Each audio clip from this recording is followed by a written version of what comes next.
একটা মানুষ হত্যা হয় কোনো কথা তোমার মুখ দিয়ে আসে না, আর একটা বাড়ির চাল খুলে নিচ্ছে এই তোমার অন্তরে লাগে। পৃথিবীর ইতিহাসে এটাই, কোনো ফ্যাসিস্ট, কোনো খনি, কোনো জালিমের বাড়ি ঘর আছে এই দুনিয়ায় এখনো কোনো ইতিহাসে লেখা নেই। সবগুলো ধ্বংস হয়েছে, এই দেশেও জালেমদের বাড়ি ঘর ধ্বংস হবে, এইটাই ফাইনাল। কারণ ওগুলো চিহ্ন রাখার দরকার নেই। আগামী প্রজন্ম যারা আসবে ওই চিহ্ন দেখে আরো ঘৃণা করবে। সুতরাং মিঠে যাক, দরকার হয় ওখানে মন্দির বানিয়ে দেন অথবা মসজিদ বানিয়ে দেন, সর্বোপরি যদি কিছু ভালো না লাগে পায়খানা বানিয়ে দেন, লিখে দেন জাতীয় টয়লেট। কে আবু সেহেলের বাড়ি যদি হতে পারে, আবু সেহেল জালেম ছিল, পৃথিবীতে যারা জালেম তাদেরও বাড়ি ঘর এটাই করা লাগবে। অনেক ছেলেরা দেখলাম কালকে ইট খুলে নিয়ে চলে যাচ্ছে আর বলছে এটা পরবর্তী যারা নাতি নাতনি আসবে তাদের জন্য রেখে দিলাম। কত ঘৃণা জন্মিয়েছে আপনি টের পাচ্ছেন? এই জন্য আগামী থেকে কেউ যেন জালেম হওয়ার চেষ্টা করবেন না। এটা কিন্তু আর আগস্টের 5 তারিখের আগে নেই, এ দেশ এখন পাল্টিয়ে গেছে। কথা বলেন না কেন? আগামী থেকে যারা আসবে এই দেশে বসবাস করতে হলে মানবতা নিয়ে, ইসলাম নিয়ে বাস করা লাগবে। আল্লাহ বলেন এই দলটার উপরে তারা বহু অত্যাচার করেছিল। মুসা নবীর দল ওইটা। কোন নবী? আমি আল্লাহ ইচ্ছা করলাম তাদের উপরে অনুগ্রহ করে জমিনের নেতা তাদেরকে বানিয়ে দিলাম, আর জমিনের উত্তরাধিকারী আমি তাদের বানালাম। এটা হাজার হাজার বছর আগের কথা। আমার মনে হয় এখন যারা মাসলুম তাদের পক্ষে আল্লাহ এই আয়াতটা প্রতিফলন ঘটাবেন। প্রধান অতিথি আমির বাংলাদেশ জামাতে ইসলামী, এটা এখন বুক উঁচা করে বলা যায়। এটা কিয়ামত পর্যন্ত এই বাংলাদেশে আমরা যেন বলতে পারি ফ্যাসিবাদের কোন চিহ্ন এদেশে আর কিয়ামতের আগে কেউ নিয়ে আসতে পারবে না, এইটাই ফাইনাল। ছাত্র জনতা অলরেডি সিদ্ধান্ত নিয়েছে। আপনি ওখানে বসে বসে শুধু উস্কানি দেবেন আর মনে করবেন তো কিছুই হয় না। দেখেছেন কালকে কি হয়েছে? আগামী থেকে আর কোনো উস্কানি দিয়েন না। শেষে আপনারটা তো গেছে গেছে, এমপি আর মন্ত্রীটা যাচ্ছে, সামনে আবার উপজেলা চেয়ারম্যান, মেয়র এবং আমার মনে হয় চেয়ারম্যান মেম্বারও থাকবে না। এই জন্য নিচে তো বিপদ থেকে বেঁচে গেছে, এদেরকে আর বিপদে ফেলেন না। কি আমি কি বেশি বললাম? আজকেও অনেক আওয়ামী লীগের ভাইরা স্ট্যাটাস দিয়েছে যে ও বুড়ি শয়তান কি করে, কি ও নিজে বেঁচে গেল আর আমাদের এখনো বিপদে ফেলছে। মানে ওরা সমস্ত উস্কানি দেওয়ার কথা বলার দরকার কি? ডক্টর মোহাম্মদ ইউনূস আজকে দিয়েছে ভাষণ যে 32 নম্বর ভাঙার পেছনে হাসিনার বক্তব্য দায়ী। ঠিকই বলিস। আপনি কথা বলতে যান কেন? আপনি একটা ঝগড়াটে মহিলা, কথা বলতে পারেন না? আর কথা বললেই মানুষের ভেতরে শুধু বিদ্বেষ ছড়ান। যেন আমার মনে হয় আলা তাকফু মা লাইসা লাকা বিহি ইলমুন, যে যেটা জানে না ওই বিষয়ে তার কথা বলা ঠিক না। ওনার নাকি যতগুলো ডিগ্রি এখন শুনছি সব টাকা দিয়ে কিনা ডিগ্রি। এইরকম ডিগ্রি অর্জন করে কথা বলতে গেলে সমস্যা নেই। এই জন্য ওনার কথা বলা ঠিক না। আমার মনে হয় ওনার মুখে সেলাই করে দেওয়াই ভালো। কিয়ামতের দিন যেহেতু মুখটা সেলাই করে দেওয়া হবে, তে আগের থেকেই দিয়া থাক, অন্তত সামনে যেন আর কোনো গুনাহ না হয়। যে গুনাহ করেছে ওইটার পাপের ভার নিতেই তো জীবন শেষ হয়ে যাবে। কিছুই যদি না করে থাকে, 28 অক্টোবর 6 সালে জসিম ভাইকে যে পিটিয়ে মারার পরে লাশের উপরে ড্যান্স দিয়েছে, এইটার হিসাব দিতে হইতে কিয়ামতে শেষ হয়ে যাবে। বাকি সব বাদ দিলাম, কিচ্ছু লাগবে না, একেবারে চুপ করে বসে যাবে। 7 সালের দিকে সিরাজগঞ্জ থেকে একবার যাচ্ছিলাম, তখন তো আসতাম বাসে করে। বাসের পেছনে বসে আছি, ড্রাইভারের দেখি ড্রাইভার সাহেব চালিয়ে দেবে গাড়ি, একটা কুকুর ছিল, মরা কুকুর, কুকুরের ওপরে না দিয়ে বাম দিয়ে চালিয়ে দিল। কি গো, গাড়িতে তো কেঁপে উঠেছে। বললাম যে ভাই আপনি এমন করলেন, এখনই তো আমরা অ্যাক্সিডেন্ট করে ফেলতাম। আমারে বলছে হুজুর দেখেন না একটা মরা কুকুর পড়ে আছে, আমি ডবল করে ওর গার উপরে চাকা চালাবো, আমার বিবেক নেই? আরে ভাই ও তো মরে গেছে, মরা জিনিস আর মারলেই কি আর না মারলেই কি? ড্রাইভার আমার দিকে ঘুরে বলছে হুজুর আপনি কি আসলে হুজুর? নাকি ভুল ধরেছে? কেন? আপনি দেখেন যে একটা মরা কুকুর পড়ে আছে, যদিও নিকৃষ্ট জীব হোক কিন্তু মরা তো, মরে গেলে আমি আবার মারবো, আমার বিবেক কি মরে গেছে?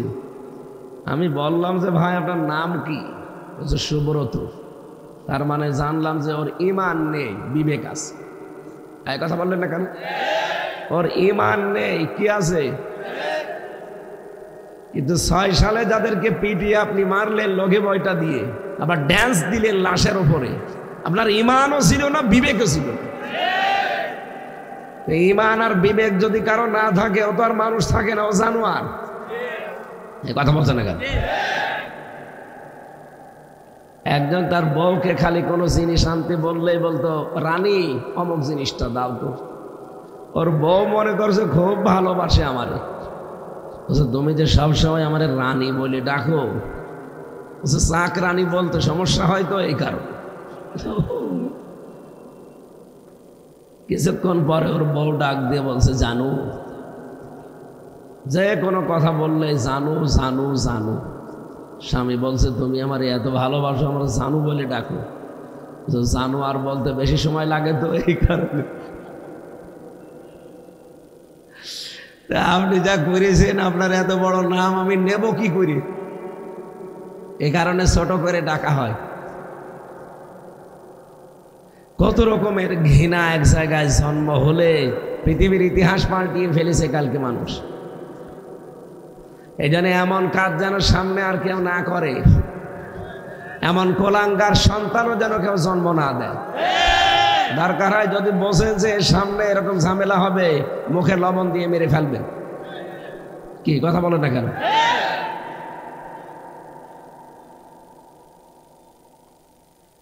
আজকের মাহফিলে যিনি প্রধান অতিথি, বাংলাদেশ জামাতে ইসলামী, একটা মাজলুম দল। আর মাজলুম যারা, তাদের পক্ষে সব সময় আমার আল্লাহ আছেন। এই জন্য মাজলুমদেরকে আল্লাহ একটা সুসংবাদ দিয়েছেন, ونريد أن نمن على الذين استضعفوا في الأرض ونجعلهم أئمة ونجعلهم الوارثين। এটা তো আমি বানালাম নাকি? এটা একটা আরবি প্রবাদ। কি? সূরা কাসাস 5 নম্বর আয়াত। আল্লাহ বলেন আমি ইচ্ছা করলাম অনুগ্রহ করব কাদের উপরে? আলাল্লাযিনা ইসতাদঈফু ফিল আরদ, ওই দেশে জমিনের উপরে যাদেরকে ফেরাউন দুর্বল করে রেখেছিল। এই 54 বছর একটা মিথ্যা কথা দিয়ে এই দেশের ইসলামপন্থী যারা, হকপন্থী দল যারা, তাদেরকে মিথ্যা তহমত দিয়ে তকমা লাগিয়ে সারা পৃথিবীর কাছে, এই দেশের মানুষের কাছে কালার করে রেখেছে একটা চেতনার নাম দিয়ে। আপনি বিশ্বাস করেন এইটাই সত্য?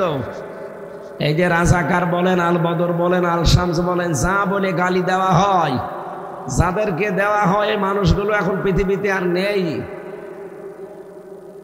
এখন যদি কাউকে এই নামে গালি দেন, তার বয়সও তো ওই পর্যন্ত ছিল না, আপনি গালি দেবেন কোন কারণে? কথা বলেন না কেন? বাংলাদেশ জামাত ইসলামের সর্বোচ্চ পর্যায়ে এখন যিনি আছেন, মুক্তিযোদ্ধার সময় তার বয়স ছিল মাত্র 8 বছর।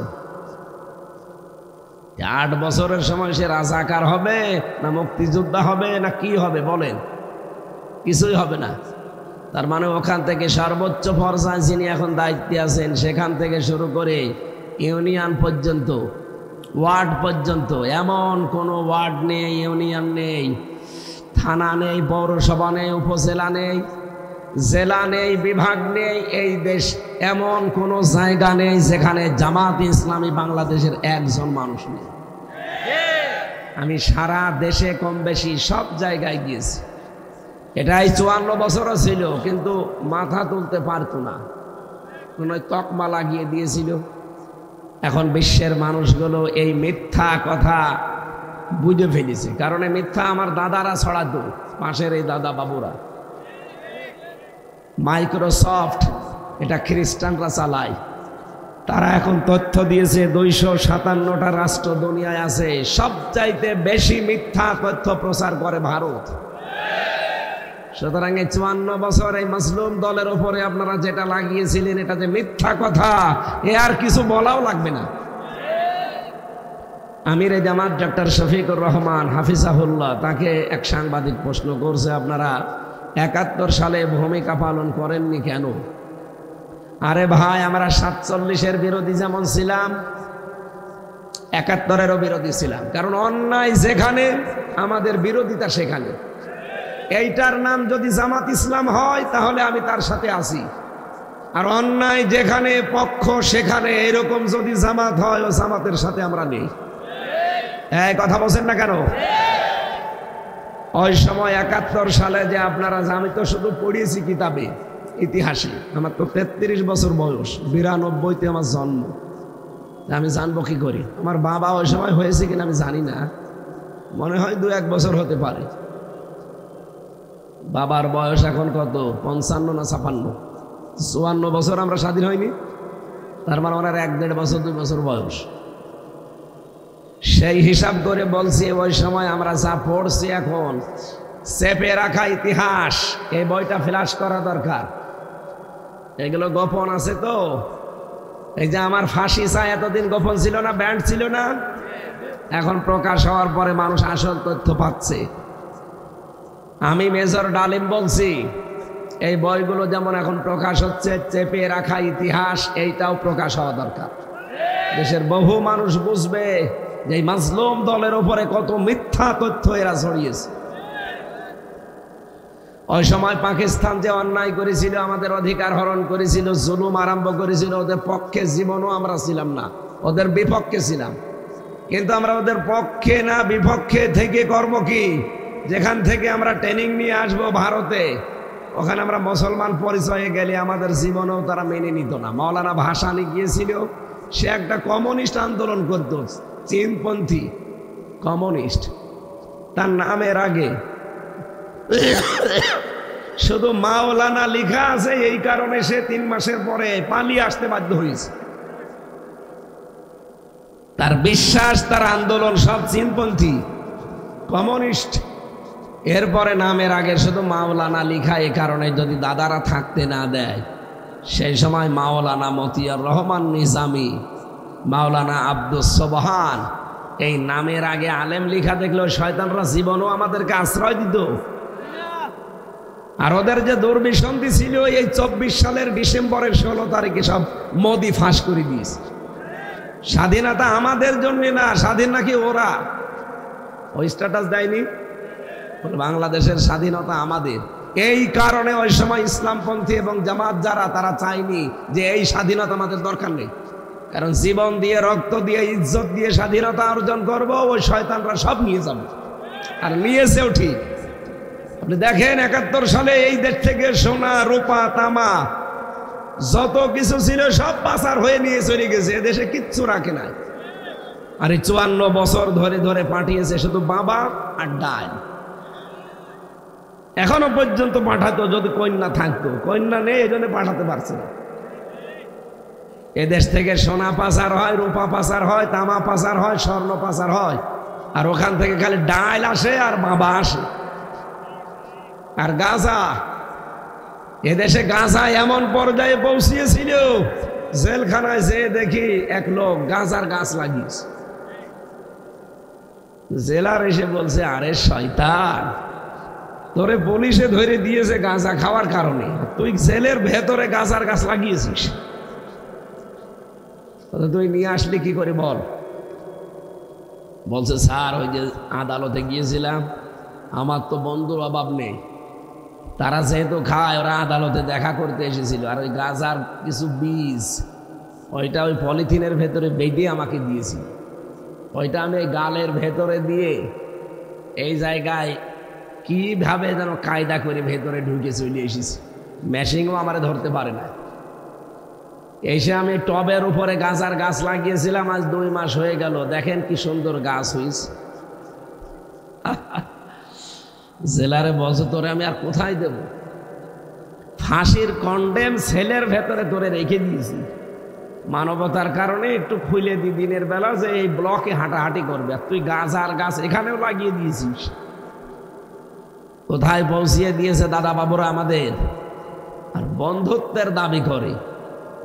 এই জন্যই তো এই অভদ্র মহিলাটা এই কথা বলেছিল যে যা দিয়েছি আমরা জীবনেও তারা আমাদের বলতে পারবে না। সারা জীবন তার বাবা সহ শুধু দিয়েই গেছে, কিছুই তো নিতে পারেননি। নিয়েছেন শুধু এই যে এখন শুনছি নাকি শেষ বয়সে নাকি বাচ্চা হবে, একটা কথা হইল। সাবধান, এটা যেন না হয়, তাহলে আমরা মুখ দেখাতে পারবো না দেশে। এই বয়সে যদি বাচ্চা হয়, আর তারপরও যার সাথে গেছে ওর তো ফুল হাতা না, আর আমাদের হাফ হাতা। ফুল হাতার সাথে হাফ হাতা চাই।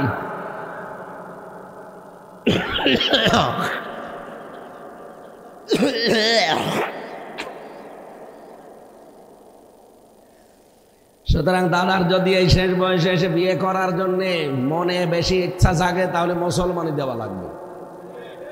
কারণ মুসলমানই না দিলে তার সাথে আপনি বিয়ে দেওয়া যায় গেছে, এটাকে আমি বানিয়ে বলছি।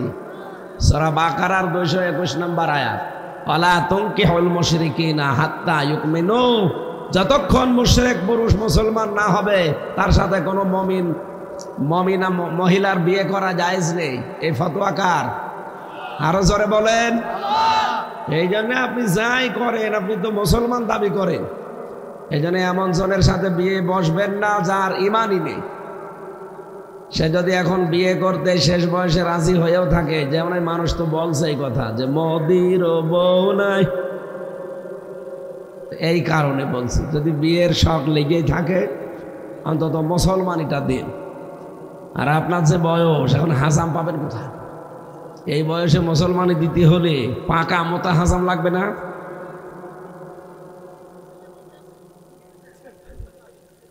আমার মনে হয় অত চোখ খুলে কাটা যাবে না, চোখ বন্ধ করে কাটা লাগবে। শেষে দেখা যাচ্ছে আগা কাটতে যে গুঁড়া কেটে ফেলিস। জীবনের মতো বিয়ের স্বাদ মিটে যাবে। এখানে কন্যা যেহেতু আছে ওখানে থাক, ওনার মাথা যেন খারাপ না হয়, সবসময় চা খেতে দেবেন। আমরা মুক্তিযুদ্ধের বিরুদ্ধে ছিলাম, এই কথাটা মিথ্যা কথা। আমরা পাকিস্তানের বিরুদ্ধে, তাদের অন্যায়ের বিরুদ্ধে ছিলাম, কিন্তু এই ভারতের সাহায্য নিয়ে তাদের বিপক্ষে না। এটা করলে আমাদের ক্ষতি হতো, সেটা 24 সালে প্রমাণ হয়েছে। স্বাধীন করলো এই দেশের মানুষ, আর মোদি বেটা বলে যে স্বাধীনতা আমাদের। এটা 54 বছর আগে বাংলাদেশের আলেম ওলামা ইসলামপন্থী মানুষ বুঝেছিল, আর 54 বছর পরে এখন দেশের মানুষ টের পাচ্ছে। কি বাস্তবতা এটা না? স্বাধীনতা বাংলাদেশের, আর ওরা নিজেরা নিজেদের ঘোষণা দেয় যে আমাদের স্বাধীনতা এটা। এই কারণে আমরা ওটা চাইনি। আমরা চেয়েছি আমরা এককভাবে যুদ্ধ করে দেশটা স্বাধীন করবো। এই কথা বলেন না কেন? আমার কথা বোঝা গেছে? এই 54 বছর এই মিথ্যা তকমা লাগিয়ে এই মাজলুম দলের উপরে জুলুম, নির্যাতন, অত্যাচার যা চালিয়েছেন, মেহেরপুরে শিবিরের সাবেক সভাপতি, জেলা সভাপতি তারিক ভাই, তার বাড়ি থেকে তুলে নিয়ে যে প্রকাশ্যে দিবালোকে এই জায়গায় অস্ত্র ঠেকিয়ে মেরে ফেলল আমার সামনে। আর এখন শুধু বাড়ি ভাঙে তাই আপনাদের অন্তরে লাগে কেন? তারেক কি মানুষ না? সে এক বাপের এক ছেলে। তার দোষ এতটুকু যে ইসলামী ছাত্র শিবিরের সে মেহেরপুর জেলার সভাপতি, আর তার বাবা মেহেরপুর জেলা জামাতের আমির। এই তাছাড়া কোনো অপরাধ নেই। ভালো মানুষ তুলে নিয়েছে, আপনি ক্রস দিয়ে মেরে ফেললেন সবার সামনে। একটা মানুষ হত্যা হয়, কোনো কথা তোমার মুখ দিয়ে আসে না, আর একটা বাড়ির চাল খুলে নিচ্ছে, এই তোমার অন্তরে লাগে। পৃথিবীর ইতিহাসে এটাই, কোনো ফ্যাসিস্ট, কোনো খনি, কোনো জালিমের বাড়ি ঘর আছে এই দুনিয়ায় এখনো কোনো ইতিহাসে লেখা নেই। সবগুলো ধ্বংস হয়েছে। এই দেশেও জালেমদের বাড়ি ঘর ধ্বংস হবে, এইটাই ফাইনাল। কারণ ওগুলো চিহ্ন রাখার দরকার নেই। আগামী প্রজন্ম যারা আসবে ওই চিহ্ন দেখে আরো ঘৃণা করবে। সুতরাং মিঠে যাক, দরকার হয় ওখানে মন্দির বানিয়ে দেন অথবা মসজিদ বানিয়ে দেন, সর্বোপরি যদি কিছু ভালো না লাগে পায়খানা বানিয়ে দেন, লিখে দেন জাতীয় টয়লেট। কি আবু জেহেলের বাড়ি যদি হতে পারে, আবু জেহেল জালেম ছিল, পৃথিবীতে যারা জালেম তাদেরও বাড়ি ঘর এটাই করা লাগবে। অনেক ছেলেরা দেখলাম কালকে ইট খুলে নিয়ে চলে যাচ্ছে আর বলছে এটা পরবর্তী যারা নাতি নাতনি আসবে তাদের জন্য রেখে দিলাম। কত ঘৃণা জন্মিয়েছে আপনি টের পাচ্ছেন? এই জন্য আগামী থেকে কেউ যেন জালেম হওয়ার চেষ্টা করবেন না। এটা কিন্তু আর আগস্টের 5 তারিখের আগে নেই, এ দেশ এখন পাল্টিয়ে গেছে। কথা বলেন না কেন? আগামী থেকে যারা আসবে এই দেশে বসবাস করতে হলে মানবতা নিয়ে, ইসলাম নিয়ে বাস করা লাগবে। আল্লাহ বলেন এই দলটার উপরে তারা বহু অত্যাচার করেছিল। মুসা নবীর দল ওইটা। কোন নবী? আমি আল্লাহ ইচ্ছা করলাম তাদের উপরে অনুগ্রহ করে জমিনের নেতা তাদেরকে বানিয়ে দিলাম, আর জমিনের উত্তরাধিকারী আমি তাদের বানালাম। এটা হাজার হাজার বছর আগের কথা। আমার মনে হয় এখন যারা মাসলুম তাদের পক্ষে আল্লাহ এই আয়াতটা প্রতিফলন ঘটাবেন। আক্কিন আলাহুম ফিল আরদ, জমিনে আমি তাদেরকে শাসন ক্ষমতা দেব। শুধু এতটুকু আল্লাহ শেষ করেননি। কেন দেব জানো? অনুরিয়া ফিরাউনা ও হামানা ও জুনুদাহুমা মিনহুম মা কানু ইয়াহজারুন। আমি ফেরাউনকে, হামানকে আর তার সৈন্যবাহিনী দলের লোকদেরকে আমি দেখাতে চাই তারা সবচেয়ে বেশি তাদের ভয় করতো সেই মুসা নবীর দলকে আমি জমিনের শাসন ক্ষমতা দিয়ে দিয়েছি। এই 54 বছরে ইসলামপন্থী যারা আছে দেশে, সব ইসলামপন্থীদেরকে বাতিলরা ভয় করে নাই, শুধু একটা দলকে ভয় করত। এটা কি মিথ্যা কথা? জবাব দেন না কোন কারণে এটা মিথ্যা কথা? 54 বছরে তো কত ইসলামী দল আছে, কাউকে কিছু মনেই করতো না বাতিলরা, শুধু কাঁপতো, ভয় পেত একটা দলকে, যারা এই দেশে আল্লাহর আইন কায়েম করতে চায় তাদেরকে। এই কথা বলেন না কেন? আল্লাহ বলেন আমি উল্টা করে এখন তাদেরকে ক্ষমতায় বসাবো, যেন ফেরাউন, নমরুদ, হামান তার বন্ধু বান্ধব যারা আছে তারা দেখে উসবিস করে। ওরা তাই করবে সামনে ইনশাআল্লাহ। বাংলাদেশ জামাত ইসলামী কুমিল্লা মহানগরীর শ্রদ্ধাভাজন আমির, আজকে প্রধান অতিথি জনাব কাজী দ্বীন মোহাম্মদ, বিশেষ অতিথি অধ্যাপক একেএম এমদাদুল হক মামুন, নায়েবে আমির বাংলাদেশ জামাত ইসলামী কুমিল্লা মহানগরী। এতক্ষণ যারা আলোচনা রেখেছেন মাওলানা মাহবুবুর রহমান, মুফাসসিরে কোরআন, ইসলামিক চিন্তাবিদ আছে, মাওলানা আছে।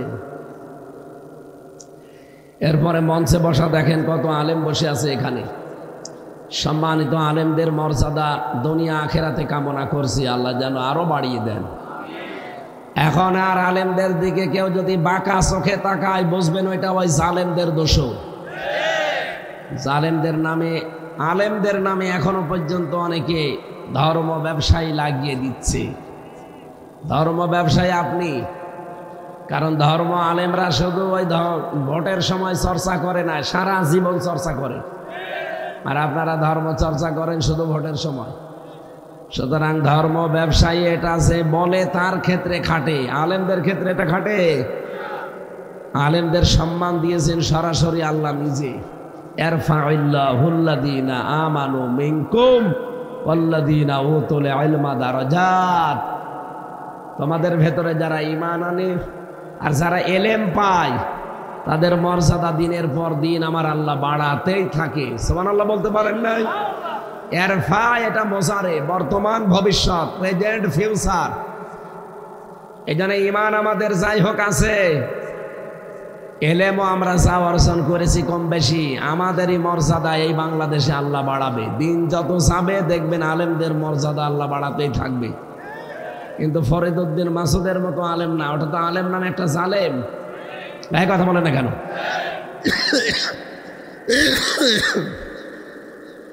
তাফসিরে পড়েছি 10 প্রকার মানুষকে শয়তান নিজের অন্তরঙ্গ বন্ধু মনে করে।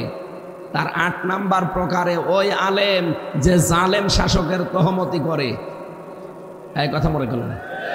যে জালেম শাসকের তোষামতি করে ওই আলেম শয়তানের অন্তরঙ্গ বন্ধু। এই 15.5 বছরে তাকান, এই ফরিদউদ্দিন মাসুদ নামে যেই লোকটা, এটা আলেম বললে ভুল হবে। যে লোকটা আল্লামা সাইদের মতো আলেমের ফাঁসি চাইতে পারে, কিসের আলেম ওইটা? আমার সাথে কওমি মাদ্রাসার 76 জন আলেম ছিল জেলখানায়। তারা বলতো এটা একটা টাটকা নির্ভেজাল তাগুত। ওটা তাগুত নিজে এবং তাগুতের সহযোগী। আমি এটা বানিয়ে বলছি। এখনো পর্যন্ত আপনি আলেমদের জিজ্ঞাসা করেন কওমি মাদ্রাসার, তারা এই কথাই বলবে। এক জায়গায় ছিল আমার সাথে 76 জন, সব কওমি মাদ্রাসা। আর একজনের নামে তারা খুব যন্ত্রণায় আছে, এই যে কওমি জননী নাম দিয়েছিল ওই জালেমাকে, বাইতুল মোকাররমের সাবেক খতিব। ওরে খতিব বলা জায়েজ নেই। কি কিসের খতিব? ওটা ক্ষতি একটা। জোর করে এসেছিল আবার ইমামতি নেওয়ার জন্য, পালিয়ে গেছে, লজ্জাও করে না, আবার বলছে আমি আবার ইমাম। জনগণ জুতা দিয়ে পিটিয়েছে। পরের দিন আবার স্ট্যাটাস দিয়েছে জনগণ জুতা মেরেছে কিন্তু আমার গায়ে লাগেনি। শয়তান। এজন্য আলেমদের সম্মান বাড়বে, কিন্তু লোকটা যদি আলেম হয়। কথা বলেন না কেন? আমরা যারা এখানে আলেম বসে আছি, আমাদের জ্ঞানের ওপরে আমল থাকা লাগবে। এই পৃথিবীতে সবচাইতে জ্ঞানের ওপরে কাজ করেছে, আমল করেছে নবীরা। এজন্য নবীদের সম্মান সবার উপরে না? কথা বলেন না কেন? না, আমরাও চেষ্টা করব আমাদের জ্ঞান যতটুকু আল্লাহ দিয়েছেন জ্ঞানের ওপরে যেন আমরা চলতে পারি, আমল করতে পারি। আল্লাহ তৌফিক দিন, বলেন আমিন। দরুদ আর সালাম পাঠ করার মাধ্যমে আজকের তেলাওয়াত কিন্তু আয়াত সূরা তাহা, কোন সূরা? ৭৪ নম্বর আয়াত পড়েছি। খুব গুরুত্বপূর্ণ একটা বিষয় থেকে কথা বলবো, খুব মনোযোগ সহকারে আপনি শুনবেন আমলের নিয়তে ইনশাআল্লাহ। তাহা এটা নবীজির নাম। পরা কোরআনে আল্লাহ নবীজিকে ৭টা নাম ধরে ডাক দিয়েছেন। কয়টা? আরো জোরে বলেন। এই ৭টা নামের ভেতরে তাহা অন্যতম নাম। বিশ্ব নবীকে আল্লাহ ডাক দিয়েছেন ইয়াসিন, তাহা, মুজাম্মিল, মুদ্দাসসির, আহমদ, মুহাম্মদ, আব্দুল বা আব্দুল্লাহ। কয়টা? বিশেষ বিশেষ নাম এগুলো। অন্যান্য নাম আরো কোরআনে কারিমে বহু জায়গায় আপনি পাবেন। আল্লাহ পাক সূরা আহজাবের ৪৫-৪৬ নাম্বার আয়াতে ৫টা নামে ডাক দিয়েছেন। ইয়া আইয়ুহান নাবিয়্যু ইন্না আরসালনাকা শাহিদাও ওয়া মুবাশশিরাও ওয়া নাযীরা ওয়া দাঈয়ান ইলাল্লাহি বিইযনিহি ওয়া সিরাজাম মুনীরা। বলেন আল্লাহু আকবার। নামকরণ হিসাবে সূরা তাহা, এটা আমার আল্লাহর নবীর নাম। বিশ্ব নবীর এই নাম ধরে আল্লাহ এই সূরাটা নাজিল করেছেন। ৭৪ নম্বর আয়াতে আল্লাহ অপরাধী যারা, পাপিষ্ঠ যারা, তাদের কিছু কথা জানিয়েছেন। এরপরে আছে যারা নেককার মানুষ হবে, মুমিন, এদের সম্পর্কে কিছু কথা আল্লাহ জানিয়েছেন। আমরা দেখব যে আমরা কোন দলে আছি।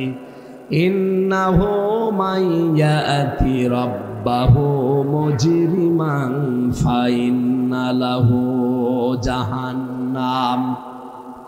আল্লাহ পাক বলেন অবশ্যই যে ব্যক্তি অপরাধী হয়ে, মুজরিম মানে পাপিষ্ঠ হয়ে, গুনাহগার হয়ে তার রবের কাছে আসবে, আল্লাহ পাক তাকে ফেলে দেবেন জাহান্নামে। লা ইয়ামুতু ফিহা ওয়া লা ইয়াহইয়া। এই লোকটা জাহান্নামে পড়ার পরে মরবেও না, বাঁচবেও না। এটা ছিল বাংলা অর্থ। এবার আসেন তো, অপরাধী হয়ে আল্লাহর কাছে গেলে ফেলবে কোথায়? আরো জোরে বলেন। জাহান্নাম কয়টা? জাহান্নাম একটা, কিন্তু তার স্তর আমরা জানি 7টা, 100টার উপরে আছে।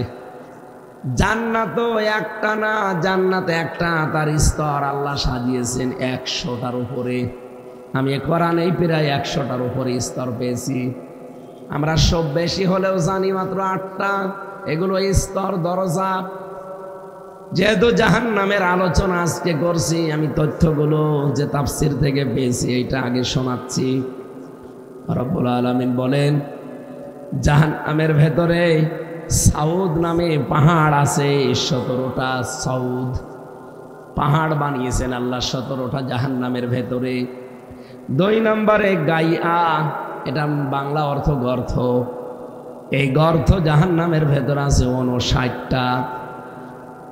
ওয়াইল নামে একটা ভয়ঙ্কর গর্ত আছে, অয়েল, এটা হচ্ছে একটা মাত্র আছে। এই অয়েল থেকে জাহান্নামের অন্যান্য যে জায়গাগুলো তারাও আশ্রয় চায় আল্লাহর কাছে, যে আল্লাহ তুমি যাই করো অয়েলের কাছে নিয়ে যেও না। অথচ এই অয়েল নামক যে এই স্থানটা জাহান্নামের ভেতরে, এখানে আল্লাহ পাক তাদেরকে দেখবেন যে মানুষগুলো নামাজ পড়ে। কথাটা কেমন হয়ে যাচ্ছে বলেন তো, যে নামাজ না পড়াই ভালো ছিল।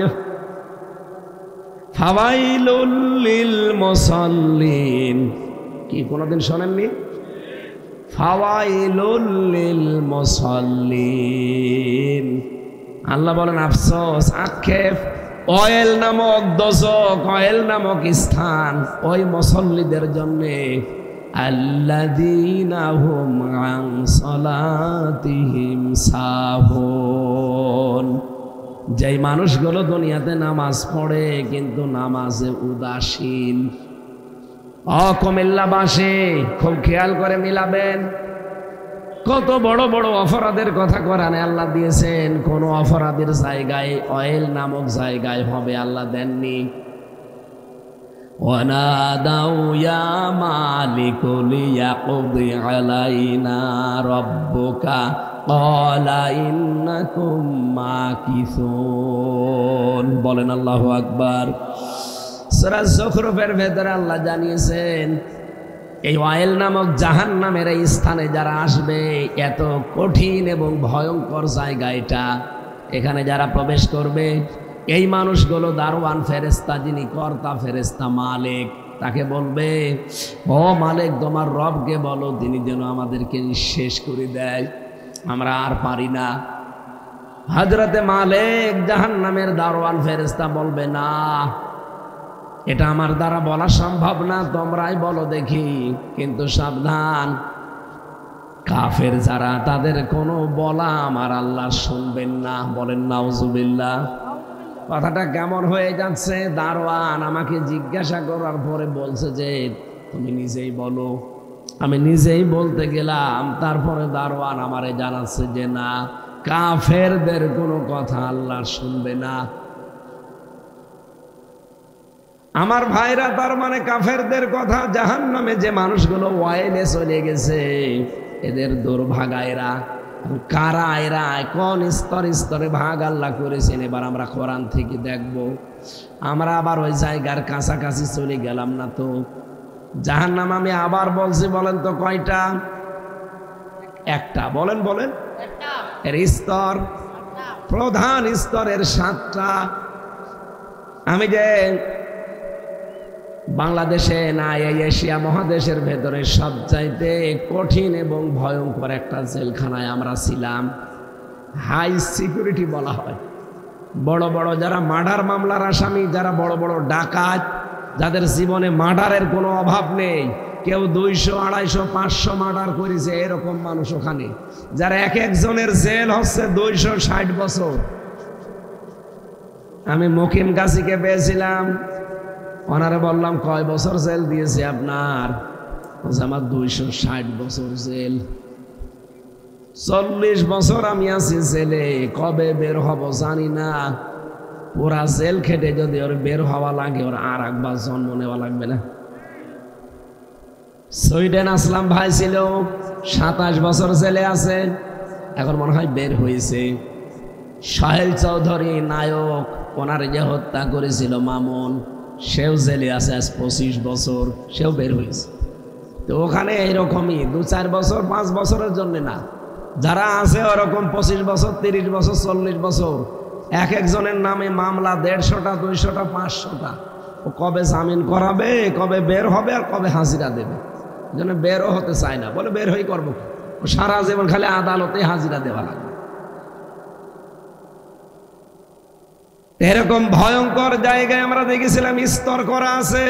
সাধারণ যারা আসামি তাদেরকে ওয়ার্ডে দিয়ে দেয় 30 জন 40 জন, আপনারা বাড়ির মতো থাকেন।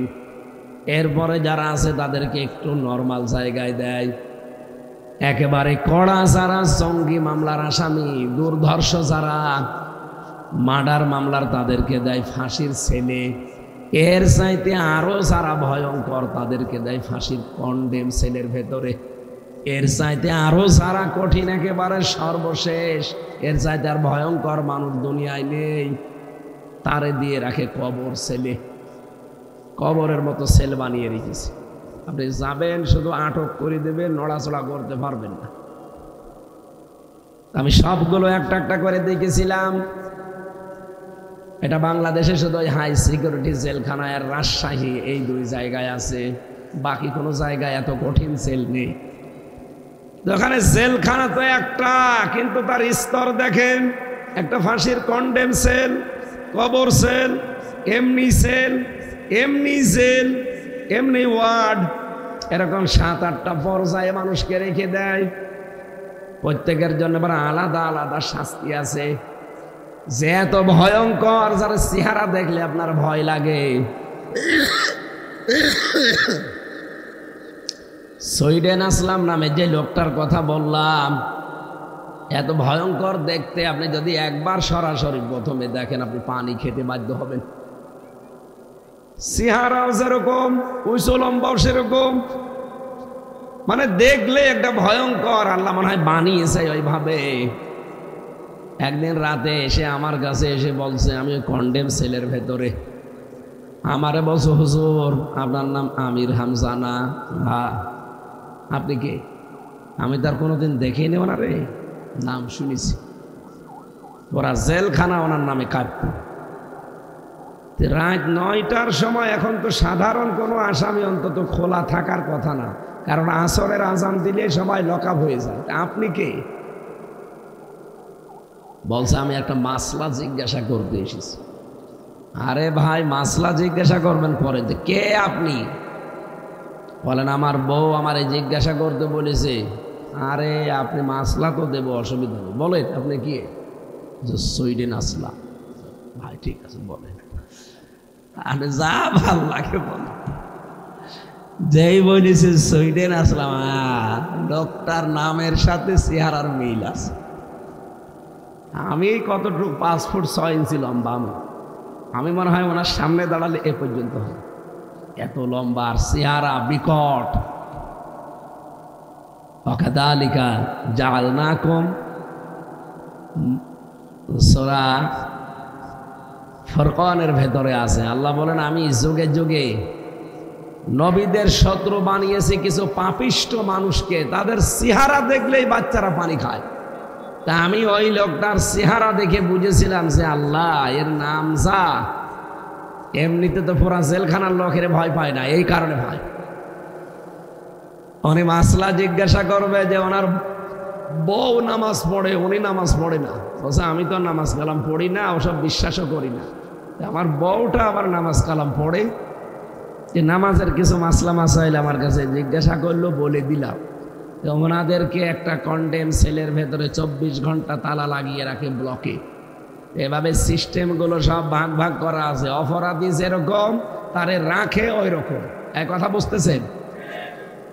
আল্লাহ জাহান্নামটা বানিয়েছেন একটা জেলখানা। জাহান্নাম কি? আল্লাহ রাব্বুল আলামিন বলেন, ওয়া ইন্না জাহান্নামা লা মাউইদুহুম আজমাইন, অবশ্যই জাহান্নাম তাদের জন্য নির্ধারিত একটা জায়গা। লাহা সাবাতু আবওয়াব, এটা সূরা হিজরের 44-45 নম্বর আয়াতে আছে। লাহা সাবাতু আবওয়াব, এই জাহান্নামের দরজা আছে 7টা। সাবাত মানে 7, আবওয়াব বাবের বহুবচন, দরজার বহুবচন আবওয়াব। আল্লাহ বলেন এই জাহান্নামের দরজা 7টা। এই ভালো করে বোঝেন। আমি যে জেলখানার উদাহরণটা দিলাম, ওখানে কি সবাই একরকম থাকে? যে যে অপরাধ করে তারে ওই জায়গায় রাখে। কারে কবর ছেলে, কারো কন্ডেম ছেলে, কারো এমনি ছেলে, কারো ব্লকে, কারো ওয়ার্ডে, আবার কাউকে রাখে রান্নাঘরে।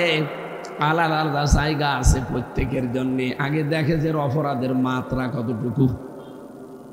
যদি দেখে না এর জঙ্গি সেরকম দুর্ধর্ষ জঙ্গি, তখন তারে এমন জায়গায় রাখি টাইট করার জন্যে, খাবার দাবার ও সব দূর থেকে ঠেলে দেয়, ওর কাছেও কেউ যায় না। তাদের চুল দাড়ি গপ নকমক হয়ে যায় এরকম বড় বড়, কারণ ওর সাথে কেউ দেখাও করতে পারবে না, কথাও বলতে পারবে না। এত ভয়ঙ্কর জায়গা এগুলো। মাওলানা এনায়েতুল্লাহ বলে একজন আছে, আমার নিস্তালায় ছিল, ওরে আমি দেখেছি 22 বছর লোকটা জেলে আছে, জঙ্গি মামলার আসামি। আমাদেরকে উনি মুসলমান মনে করে না, আমাদের পেছনে নামাজও পড়ে না। ওরা আইএস নাম শোনেননি? আইএস নাম শুনেছেন? জামাত ইসলামের সেক্রেটারি জেনারেল অধ্যাপক মিয়া গোলাম পরওয়ার, উনি নামাজ পড়াবে, আমরা সবাই নামাজ পড়াবো ওনার পেছনে, কিন্তু উনি বলছে না। উনি যেহেতু জামাত ইসলামের সেক্রেটারি, গণতন্ত্র মানে ওনার পেছনে নামাজ হবে না। আমি চিন্তা করলাম, আল্লাহ, মিয়া গোলাম পরওয়ার রে যদি মুসলমান মনে না করে, আমারে তো বলবে ও কাফেরের বাপ। আমি একদিন যে বললাম, ভাই আমি না, আপনার পেছনে নামাজ হবে না। আপনি নামাজ পড়বেন কার পেছনে? পুরা জেলখানায় তো আপনি একা। আর একজন আছে, সে হচ্ছে আল্লাহর দলের সভাপতি, আর তার ছেলে হচ্ছে আল্লাহর দলের সেক্রেটারি। এই দুই বাপ বেটা আজ প্রায় 17 বছর জেলে আছে। কিছু কিছু উল্টাপাল্টা লোক আছে ভয়ঙ্কর, কিন্তু জঙ্গি আসল যেটা, সেটা এই দেশে নেই। এগুলো সব নাটক মন্তস্ত্র করে হাসিনা বানিয়েছিল এই মনিরুলকে দিয়ে। জঙ্গি যদি থাকতো এই 6 মাস, আজকে 6 মাস বাংলাদেশে একটা জঙ্গি হামলা হয়েছে বলেন? কারণ নাটক কেউ লিখতেও পারে না এখন, আর কেউ সাজাতেও পারে না। আর যেই শয়তানগুলো এগুলো সাজাতো, এই মনিরুল, আসাদুজ্জামান, এই ডিসি মান্নান, এরপরে মশিউর, এই শয়তানগুলো যে কোথায় আছে এখন, এই জবাই করা দরকার শয়তানগুলো। এদের কারণে হাজার হাজার সন্তানের জীবন নষ্ট হয়ে গেছে। অপরাধ দিয়ে তারা ইসলাম মানত, শিবির করত, এই অপরাধ। এখন অনেক শয়তান বলছে যে না, এই মামলাগুলো আবার চালিয়ে যাওয়া লাগবে, ওকে আগে মামলা দেওয়া দরকার জঙ্গির। কয়েকজন আছে সেগুলো এখন জেলখানায়, যেগুলো সিরিয়া, পাকিস্তান এবং আফগানিস্তান এবং অন্যান্য দেশের নিয়ম নীতি মেনে তারা চলতে চায়। তারা বাইরে এখন আর কেউ নেই। যা ছিল হাসিনা বানিয়েছিল, ওই বাংলা ভাই আনসারুল্লাহ, এরপরে যে আব্দুর রহমান শায়েখ, ওগুলো চলে গেছে। এখন বাকি আর কেউ নেই। যেগুলো আছে দুই একটা একটু উগ্র, ওগুলো এমনি টাইট হয়ে যাবে। বাকি আপনি ইসলামী আন্দোলন করে, একামতে দিনের দায়িত্ব পালন করে, তাদেরকে জঙ্গি নাটক সাজিয়ে এতদিন আটক করে রাখতে, এটা যে পুরাটা মিথ্যা তামাম দুনিয়া এখন জেনে ফেলেছে। এই জন্য 6 মাসে একটা নাটকও বাংলাদেশে আর কেউ দেখতে পাচ্ছে না। আমার নামে দিয়েছে জঙ্গি মামলা। আনসারুল্লাহ কি যেন কি বলে না, আবার শুনিনি আনসারুল্লাহ কি টিম। আর আপনি আমার বানিয়ে দিয়েছে সারা বাংলাদেশের প্রধান। আমার শরীর চলে না, আর আমি আনসারুল্লাহ বাংলা টেনের প্রধান। এই বানানো মামলা দিয়ে 3টা বছর জেলখানায় রেখে দিলেন। কি হয়েছে আমার? আর শরীরে বিভিন্ন রোগ হয়েছে। আশা করছি আমি আবার আগের অবস্থায় ফিরে যাব ইনশাআল্লাহ। স্বাভাবিক হতে কিছু সময় লাগছে, ঔষধপত্র চলছে। আল্লাহর রহমত হলে, আপনাদের দোয়া থাকলে আবার আগের অবস্থায় চলে যেতে পারবো। কিন্তু যারা এইগুলো করেছিলেন, কই তারা? তাদের বাড়ি ঘরও তো এখন আর নেই। কথা বলেন না কেন? আমার মনে হয় এই জঙ্গি মামলা সাজিয়ে সাজিয়ে যারা বিদেশের কাছ থেকে কোটি কোটি টাকা খেয়েছে, ওরা নিজেরা রিমান্ডে আমারে বলেছে। এই কাউন্টার টেররিজম যেই কয়টা দায়িত্বে ছিল, এই আসাদুজ্জামান কাউন্টার টেররিজমের প্রধান, এবং মনিরুল নাম শোনেননি? এরপরে ডিসি মান্নান, এই চট্টগ্রামের একজন ছিল আতিকুর রহমান ভইয়া, এডিসি। খুলনার একজন ছিল এই শেখ ইমরান, এটাও এডিসি। এরপরে জাহিদ। আমার এই কিছু কিছু নাম মনে আছে, কারণ এরা যা অত্যাচার করেছে আমি তো জীবনও বলবো না। এই মানুষগুলোকে যেন একটাও ছাড় দেওয়া না হয়। এদের কারণে হাজার হাজার মানুষের জীবন নষ্ট হয়েছে। সব জামাত ইসলামের, শিবিরের আর বিএনপির, যুবলীগ, যুব দলের আর ছাত্র দলের এই ভাই আমার সাথে ছিল। সব কিচ্ছু জানে না। যুব দলের ধরে নিয়ে এসে ওর পায়ে গুলি করে পাটা নষ্ট করে দিল। চোখে কালো কাপড় বেঁধে রাখতো 24 ঘন্টা। রাতের বেলা দেখতাম কি চিল্লানো, 2টা 2:30 বাজে, কি গো এত চিল্লাচ্ছে, পিটাচ্ছে, মন মতো পিটাচ্ছে। 2-3 জন চোখ তো বাঁধা। সারা রাত পিটিয়ে যদি ছেড়ে দিত তাও তো হয়। যে আদা মারা হয়ে যাবে তখন এমন একটা ইঞ্জেকশন দেবে, আপনি নড়ে উঠবেন, তার মানে আপনি এখনো বেশি আছেন। স্বাভাবিক কিছু করে নিয়ে চোখটা আরো টাইট করে বেঁধে দেবে, পেছনে হাত বেঁধে দেবে, দিয়ে বলবে চল। কোথায়? মনে হবে ছেড়ে দিচ্ছে। গাড়িতে নিয়ে সারা রাত ঘোরাবে, কোথায় কোথায় নিয়ে যাবে, নিয়ে হঠাৎ করে খুলে দিয়ে বলবে যা তোরে ছেড়ে দিলাম। কোথায় ভাই? আমি কোথায়? গাজীপুরের জঙ্গল, অথবা ওই যে সে টাঙ্গাইল মধুপুরের জঙ্গল, যেটা হাজার হাজার বিঘা চারিদিকে, কোনো জায়গায় মানুষের একটা চিহ্ন পাবেন না। ওরা ৩-৪ জন, সব তো নাক মুখ বাঁধা, আর আপনি একা। হাত পেছনে হ্যান্ডকাপ খুলে চোখটা খুলে দেবে, কালো কাপড়, দেখবেন আপনি জঙ্গলের ভেতরে। কি এখানে কি করব? বলে তোরে ছেড়ে দিলাম। যেই দৌড় দেবেন পেছন থেকে গুলি করে বলবে ক্রস পারে মরে গেছে। এইটা ছিল জঙ্গি নাটক বাংলাদেশে। আমার রিমান্ডে ওরা নিজেরা বলেছে, আমার এই কানে শোনা, যদি আমার মোবাইল থাকতো আমি টেপ করে রাখতাম, রেকর্ড করি। ওরা বলেছে আমরা ট্রেনিং নিয়েছি দাদাদের কাছে, আমেরিকার কাছে। আমরা এই ট্রেনিংগুলো নিয়ে বাংলাদেশে যারা ইসলাম নিয়ে বেশি মাতামাতি করে তাদেরকে শিকড় কেটে দিতে চায়। এই জন্য ওরা টার্গেট নিয়েছিল বেশিরভাগ যুবকদেরকে। কিচ্ছু জানে না, আন্দাজে এই 30 বছর 35 বছর বয়স এরকম ছাত্র দল যারা করে, যুব দল যারা করে, ছাত্র শিবির করে, এই জামাত ইসলামের যারা যুবক কর্মী সব এই বয়সের না, এদেরকে ধরে একেবারে সেটে কেটে এই নামটা দিলে তো আর কোনো সমস্যা নেই। এখন যেমন ওই নামে পুরাটা আল্লাহ উল্টিয়ে দিয়েছে। এখন যদি কেউ বলে আমি জয় বাংলার লোক, করে জয় বাংলা করে দিল। কাল রাতে এক মহিলা গিয়েছিল, বলছে যে এই 32 নম্বর ভাঙা যাবে না, এ জয় বাংলার, একেবারে জয় বাংলা করে দিয়েছে। সুতরাং ওই নামটাই আল্লাহ অভিশপ্ত বানিয়ে দিয়েছে। আমি জাহান্নামের স্তরের কথা বলছিলাম কেন? কারণ যে সেই ধরনের অপরাধ দুনিয়ায় আমরা করছি, মরণের পরে আল্লাহ ওই রকম একটা স্তরে আল্লাহ আমাকে রাখবে, আপনাকে রাখবে। লিকুল্লি মরি না লাহা সাবাতু আবওয়াব লিকুল্লি বাবিম মিনহুম জুজউম মাকসুম। পৃথিবীতে যে যেই ধরনের অপরাধ করছো, কিয়ামতের দিন জাহান্নামের ওই দরজা দিয়ে আল্লাহ তাকে প্রবেশ করাবে, তার জন্য ওই অংশটা নির্ধারিত। এখন আপনি কোন অপরাধে আছেন, আপনার আমার জন্য কোন জায়গাটা নির্ধারিত দেখেন। প্রথম নাম্বারের নাম হচ্ছে জাহান্নাম। জাহান্নামের একটা দরজার নামই কি? এই ক্লাস চলছে, এটা জবাব দেন, নাম কি? জাহান্নাম। এই জাহান্নামের ভেতরে কাদেরকে আল্লাহ রাখবেন? সূরা নাবার 21 এবং 22 নম্বর আয়াতে রব্বুল আলামিন জানিয়েছেন। আল্লাহ রাব্বুল আলামিন বলেন, ইন্না জাহান্নামা কানাত মিরসাদা লিত্তাগিনা মাবা লাবিসিনা ফিহা আহকাবা। এখানে কয়েক প্রকার মানুষের নাম আছে। এক নম্বরে জাহান্নাম নামে যে দরজা আল্লাহ বানিয়েছেন, এই দরজা দিয়ে তাদেরকে প্রবেশ করাবেন। লা ইয়াকদা